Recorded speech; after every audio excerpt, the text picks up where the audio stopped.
இங்க காவேரின்ற பொண்ணுக்கு அப்பா அம்மா யாரும் கிடையாது, வீட்டு வேலை செஞ்சுதான் அவனோட வாழ்க்கையை வாழ்ந்துட்டு இருக்கா.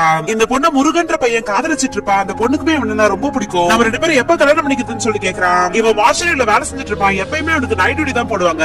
நீ எப்ப டே ஷிஃப்ட் கேட்டு வாங்குறியோ அப்ப நம்ம கல்யாணம் பண்ணிக்கலாம்னு சொல்லிட்டு சொல்றான். இவங்க 2 பேரும் பேசிக்கிட்டே அப்படியே அந்த பொண்ணு வேலை செய்யற ஒரு அபார்ட்மெண்ட்க்கு வந்துட்டாங்க. இப்ப அந்த பொண்ணு வேலை செய்யறதுக்காக இப்ப மேல ஏறி போயிடுறா. அந்த பொண்ணு கிட்ட பேசணுன்றதுக்காக இப்ப பைப்பை முடிச்சு அந்த அபார்ட்மெண்ட்க்கே போயிடுறான். இது மாதிரி ஏறி வராத யாராச்சும் பாத்துற பிரச்சனை ஆகும்னு சொல்லிட்டு சொல்லி பாக்குறான். அதெல்லாம் ஒன்னாகத்துன்னு சொல்லிட்டு அடிக்கடி இந்த பொண்ணு வந்து மீட் பண்ணிட்டு போறான். இந்த முருகன்றவர் சின்ன வயசுல இருந்தே ரொம்ப கஷ்டப்பட்டு தான் வளர்ந்திருப்பாரு. இந்த பொண்ணால இப்ப கொஞ்சம் சந்தோஷமா இருக்காரு. ஒரு நாள் அந்த பொண்ணு பக்கத்துல திரும்ப அந்த அபார்ட்மெண்ட்ல ஏறி மேல வந்து, நீ கேட்ட மாதிரியே நான் பகல் ஷிஃப்ட்டுக்கு இன்னும் கொஞ்சம் நாள்ல மாறிடுவேன், நம்ம 2 பேரும் சீக்கிரமா கல்யாணம் பண்ணிக்கலாம்னு சொல்லிட்டு அவர் வாங்கி வச்சிருக்க தாலியை கட்டுறாரு. பார்த்தா திடீர்னு யாரோ வெளியே காலிங் பெல் அடிக்கிறாங்க. யாருன்னு பார்த்தா அந்த அபார்ட்மெண்டோட ஓனர் இந்திரான்றவர் தான் வந்திருப்பாரு. ஆக்சுவலா ஒரு போலீஸா இருப்பாரு. இவர் எப்ப பார்த்தாலும் பயங்கரமா குடிச்சிட்டே இருப்பாரு. முந்தின நாள் நைட் தான் இவரால ஒரு ஆக்சிடென்ட் ஆயிருக்கும். போலீஸே குடிச்சிட்டு ஆக்சிடென்ட் பண்றாங்கன்னு சொல்லிட்டு இவர வீடியோ எடுத்து அதை வைரல் ஆக்கி விட்டதால இவரை சஸ்பெண்ட் பண்ணிருப்பாங்க. அந்த டென்ஷன்ல வீட்டுக்கு வந்து காவேரி ட்ரிங்க்ஸ் எடுத்துட்டு சொல்லிட்டு சொல்றாரு. இவங்களும் அவர் கேட்ட ட்ரிங்க்ஸ் எடுத்துட்டு இப்ப பொறுமையா வந்துட்டு இருக்காங்க.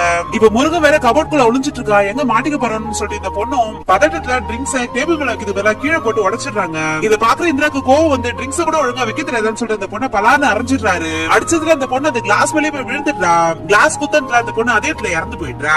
பார்த்தா இந்திராவோட வைஃப்மே அங்க வந்துடுறாங்க.